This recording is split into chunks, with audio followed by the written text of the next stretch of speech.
Hi everyone, welcome back to Career Plus. This is our first podcast. Say hi, Nick. Hey everyone, welcome to our first episode. So hi everyone, I'm Sherry, and today we're going to talk about some phrases that you shouldn't really use or you need to be very careful. So 我们今天要讲就是有非常多的一些片语或者一些字，它其实会随着语调的不同，或者是整个 context 的不同，它的意思会非常不一样。那我发现就是有很多学生，他可能已经到中阶，甚至到高阶了。那这一些还是因为文化的差异，他们不是非常确定的。所以我们今天想要来聊一下这个 topic. So, what do you want to start with? So the first thing that I want to talk a little bit about is the fact that people will sometimes use phrases, both spoken and in text. And if you don't have like the tone or the context, the text version can be taken out of context. Or if you don't use the right tone in a spoken voice, someone may have the opposite reaction of what you hope. 所以就是随着语调的不同，那可能你的语调的不同会改变它的意思，再加上如果你是用 text， 比如说你用 Line 或不同的 message system 都好，他可能看到的跟他脑子里面有可能会呈现出不同的语调，那他可能就是会 take it completely wrong, right? Right. Yeah. So what are the things that you would, what are the good examples? Well, like the easiest way to give a good example of this is for anyone from our generation who grew up with the TV show Friends. You have the character Joey who, turns everything into a pickup line or turns everything into something dirty. How you doing? Yeah, so his favorite phrase is that, how you doing, right? And it's something very simple where if it's like, I'm just meeting someone and say, oh, how are you doing? That kind of like upward inflection, like, how are you doing? It's just a genuine question for friends. But the moment you just like add that kind of undertone, like, how you doing? Right? The meaning and the feeling changes. So this is like just a really easy way to see how just changing your tone a little bit will change the feeling or the outcome of the phrase. Yeah, so actually the difference in tones just makes such a huge difference. 所以不同的语调真的是呈现出来是完全不一样。那我发现常常会开始听到很多学生或客户会讲一个 phrase， 就是 good for you. This is one where, again, if you use a tone that even comes across a little bit sarcastic, if you want to congratulate someone, they will not take it well. They're like, oh, good for you, right? Like that just comes across as very sarcastic and kind of just dripping with, not a good feeling. Whereas if you're like, oh, hey, good for you. Like, that's really awesome. You accomplished your goal. Good for you. But, even just slightly be like, oh, good for you. Like that dragging on gives it that sense of sarcasm. And I notice a lot of Taiwanese like this phrase, but especially if you write it in a text, it's like, hey, I just did blah, blah, blah. And you're like, oh, good for you. Sometimes they may just almost hear the words wrong on the phone. Yeah, exactly. So that's why personally, I don't like to see that response when I'm expressing any good news from me, because I just don't really know how they actually feel about the news. Yeah. 就觉得有时候其实这个会蛮容易让人家误会的，所以如果你的语调是很温暖，good for you， 我觉得这个是 OK。但是如果你的语调是稍微比较有点讽刺的话，like how would you say it again? Like, oh, good for you. 所以在 text 上面真的是人家不知道你的语调，所以这个要非常的小心。And another one is got it. Yeah, got it. Because people like to text this really often as just like, I understand, or I received your message, or, I got the information.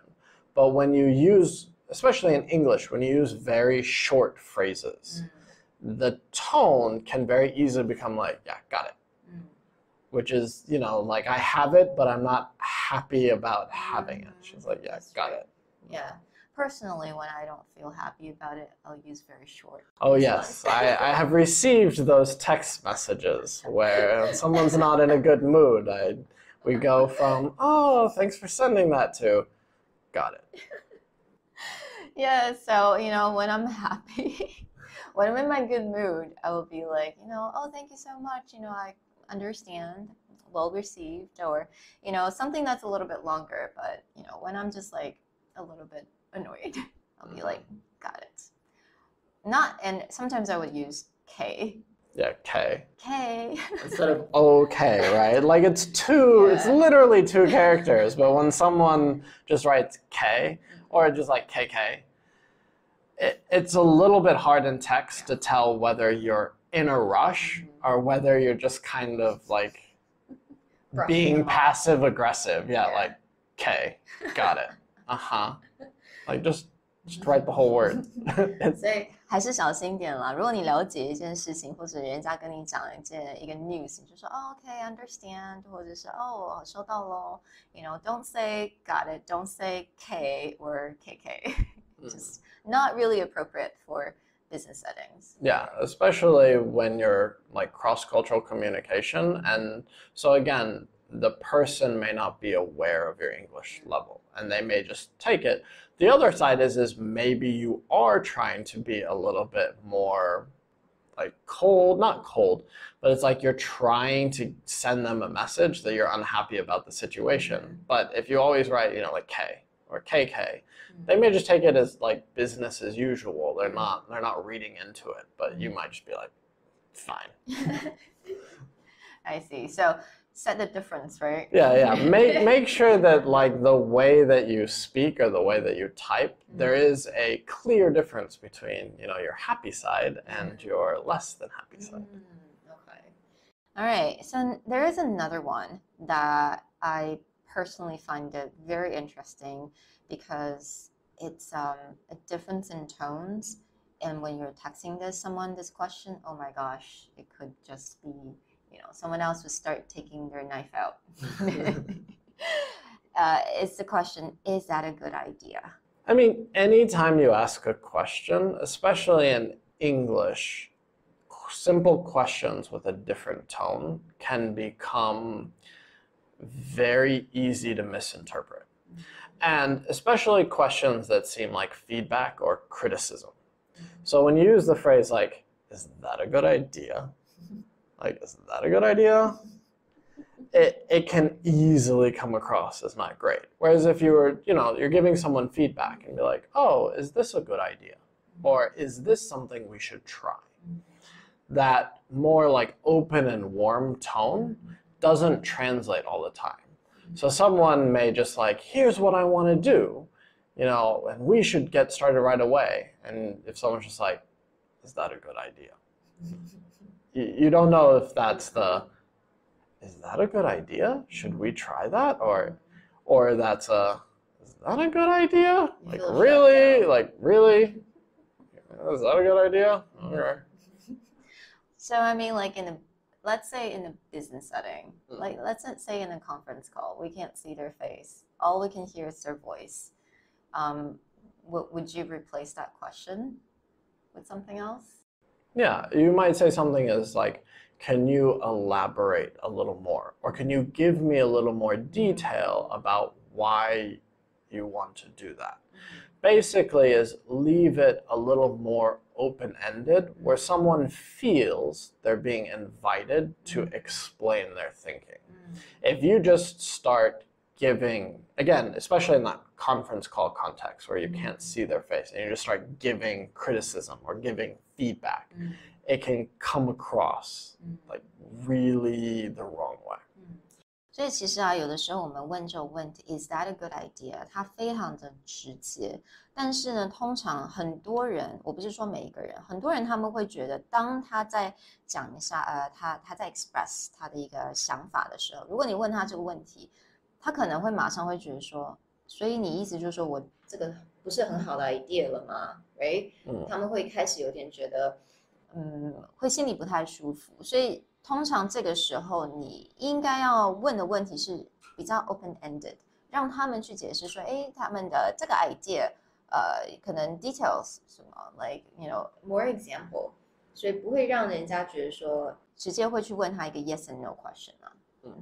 What other phrases that we need to be careful of in a business setting? I mean, we just kind of covered phrases that may change by tone, but there's some phrases that people see used very often. You should actually probably just remove them from your vocabulary, from the standpoint that the case where you can use it in a positive way is very, very rare. The two phrases that I think are pretty comparable to this is the phrase "no offense" and "with all due respect." All right?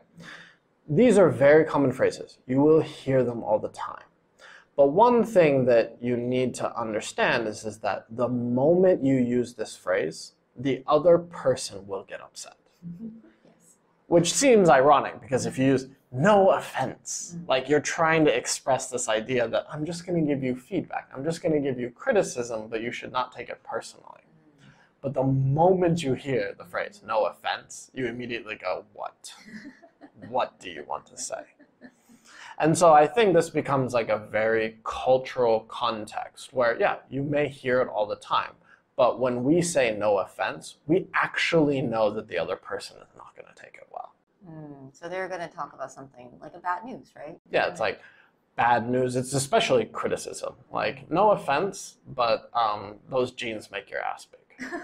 No offense, but your cooking suck. Yeah. So a great example of this is, funny enough, I was watching the Big Bang Theory. And Sheldon, the super scientist, cares only about the truth of the universe, goes to see a fortune teller. And because Sheldon's a little bit bai-mu, like he really doesn't understand all the social context, he keeps looking at this fortune teller and go, "No offense, but your profession is about lying," or absolutely no offense intended, but you're swindling, you're lying to people. And it's funny because, again, he's trying to like calm the situation by saying "no offense," but of course the person doesn't take it that way. Exactly.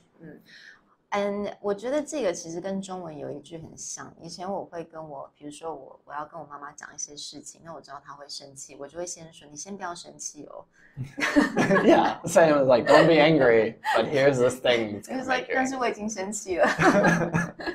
So it's the same thing， 其实就是真的是不要用，就最好真的不要用。而且我发现很多已经到进阶程度的人，他们会尝试着用这些片语。因为会感觉这个会提高他们英语程度，但是这个真的是我觉得直接就是 avoid, that just not use it. So what about the other phrase?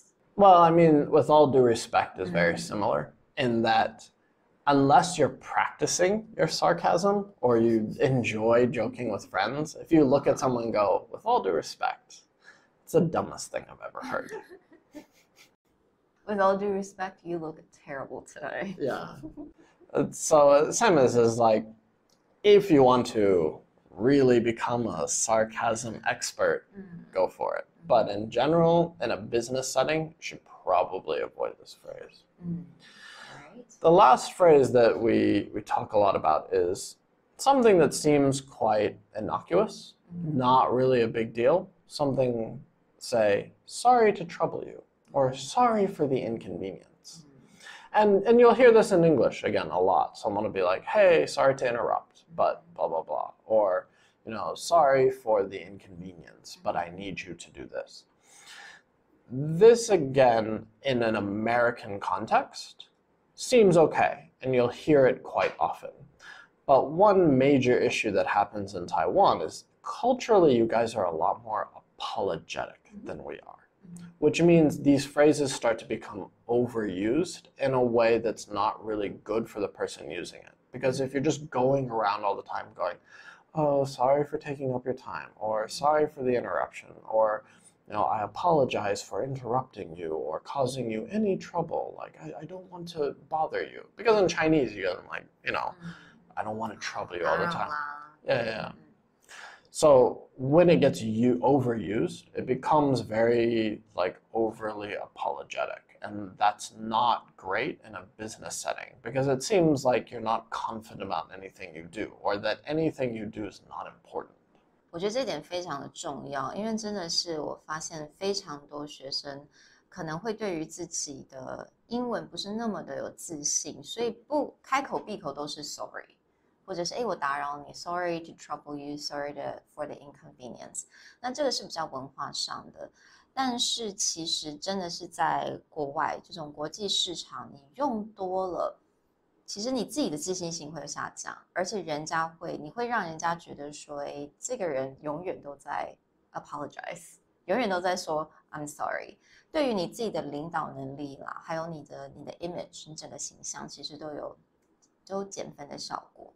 那我觉得这个 personally， 因为我从小也是在台湾长大，所以其实有一阵子在美国工作的时候，我自己也会刚开始有一点比较没有那么自信，有自信嘛，因为刚开始工作，我也会常讲 sorry to trouble you， sorry to bother you， sorry to inconvenience you。可是对方其实同事后来就说，拜托 Sherry 你不要再讲 sorry 了，他们听了也烦。他们觉得说有什么好讲 sorry 的，所以后来我就改掉，我发现其实真的没有什么好 sorry， 所以这个真的是请大家不要再说了，我们尽可能的就是 avoid。 Okay? Yeah.